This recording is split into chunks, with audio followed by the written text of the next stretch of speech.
कीजिए। Praise the Lord, hallelujah. आइए आज हम लोग प्रे करते हैं डिवोशन के लिए। बहुत बहुत धन्यवाद पवित्र परमेश्वर पिता, हम धन्यवाद देते और एक शुभ अवसर आप हमें देने के लिए। तो दयालु और करुणामय परमेश्वर, धन्यवाद आपकी पवित्रता, आपकी धार्मिकता के लिए।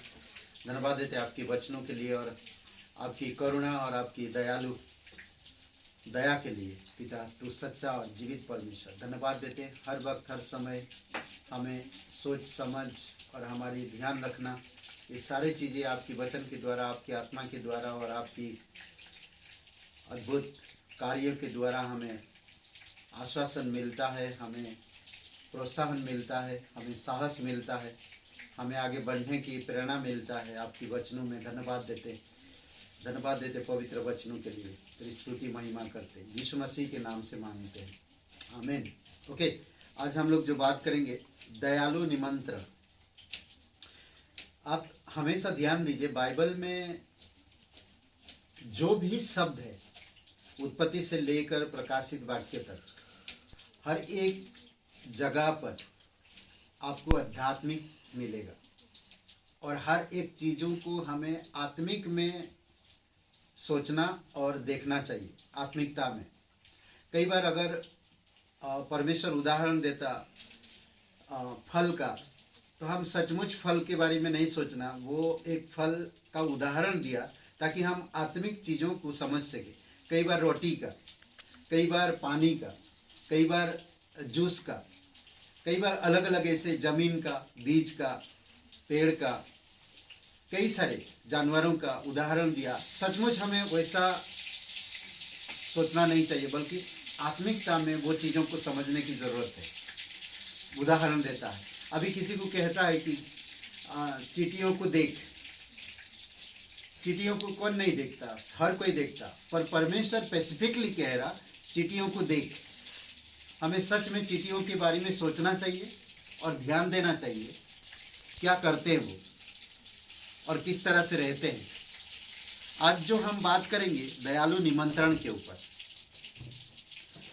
यानी कि कृपालु निमंत्रण थके लोगों के लिए। जो लोग थक गए अपने जीवन से, अपनी जिंदगी से थक चुके हैं, जो लोग अपने जीवन को जीवन ही नहीं समझते, ऐसे लोगों को वो बुला रहा। और आज हर एक इंसान थका हुआ एक चीज से, पाप की बोझ तले ना। यहाँ पर कहता है मत्ती की 11:18 में, आओ और विश्राम करो। इसमें कहता है, हे सब परिश्रम करने वाले और बोझ तले दबे हुए लोगों, मेरे पास आओ, मैं तुम्हें विश्राम दूंगा। सचमुच का बोझ नहीं है, बल्कि ये पाप की बोझ और शैतान की बंधन की बोझ, खुद की जीवन में जो पाप करते हैं उसकी बोझ। इसी कारण से लोग आज बीमारी के बोझ में तले दबे हुए हैं। लोग आज अकेलेपन, शादी टूट रहा, घर परिवार में एक दूसरे को लोग एकता नहीं, तनाव रहते हैं, बीमार रहते हैं, चिंताओं में डूबे हैं। ये सारे जिंदगी में लोगों की बोझ है और इन्हीं बोझों का कारण क्या है? और वो है पाप। और पाप के कारण ये सारे बोझ आता है। तो यीशु कहता, मेरे पास आओ। कहता, हे परिश्रम करने वाले और बोझ तले दबे हुए लोगों, मेरे पास आओ और मैं तुम्हें विश्राम दूंगा।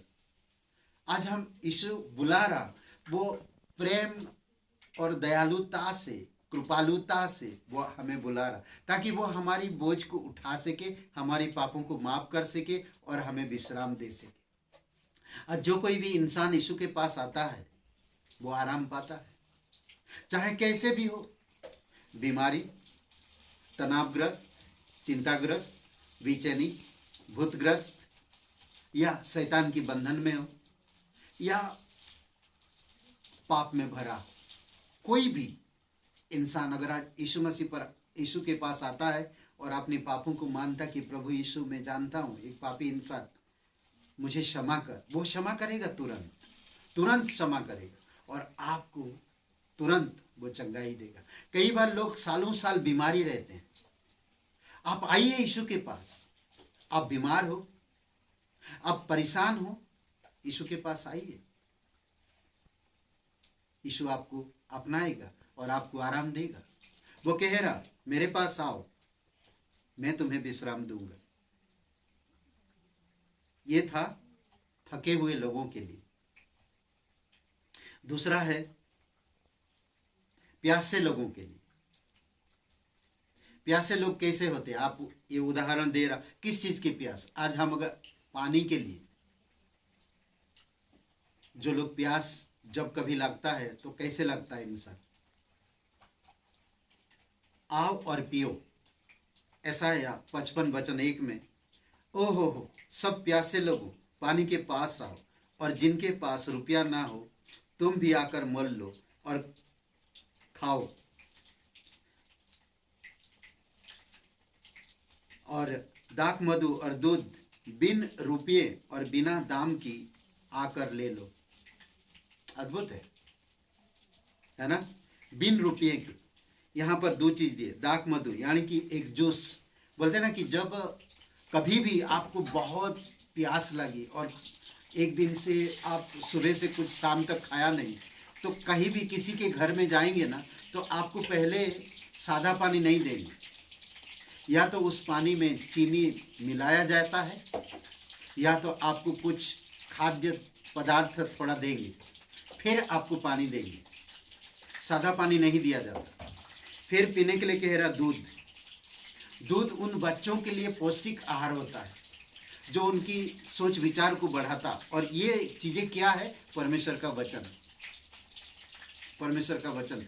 परमेश्वर का वचन हम जब उदाहरणों को या उसकी चमत्कारों को देखते हैं, रोगियों को ठीक किया, मुर्दों को जिलाया, अंधों की आंखें खोल दिया, भूतग्रस्त इंसान को भूतों से छुड़ाया,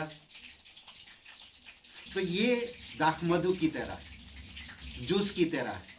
जब हम सुनते तो हमारे अंदर एक प्रेरणा जागृत होता कि मैं एक बार यीशु के पास जाऊं।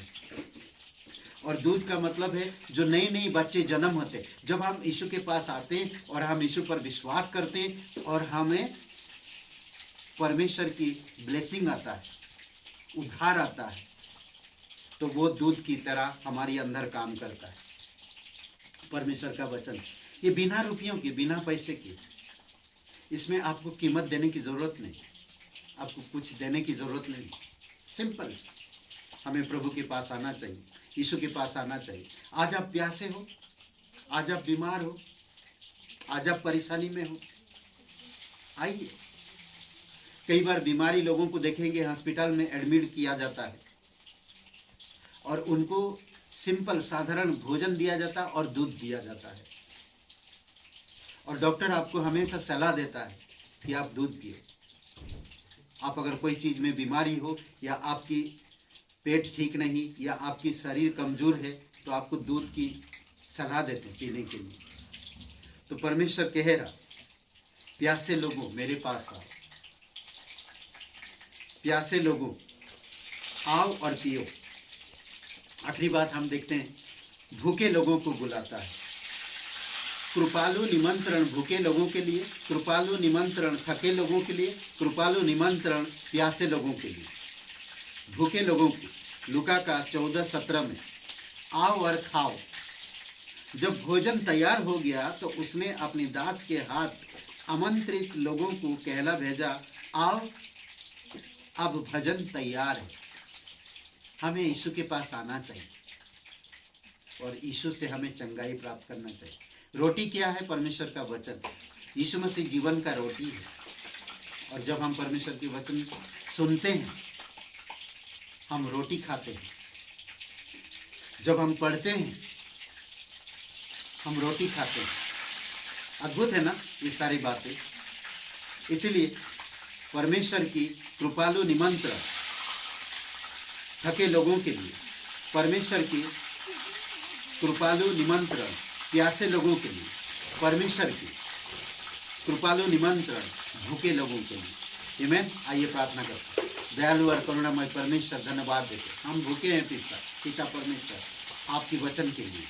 हम भूखे हैं प्रभु आपकी पानी के लिए। हम भूखे हैं प्रभु आपसे आराम पाने के लिए या विश्राम पाने के लिए। तू सच्चा और जीवित परमेश्वर, धन्यवाद देते, तेरी स्तुति महिमा करते। अभिषेक करो प्रत्येक भाई बहनों के जीवन को, अगुवाई करो।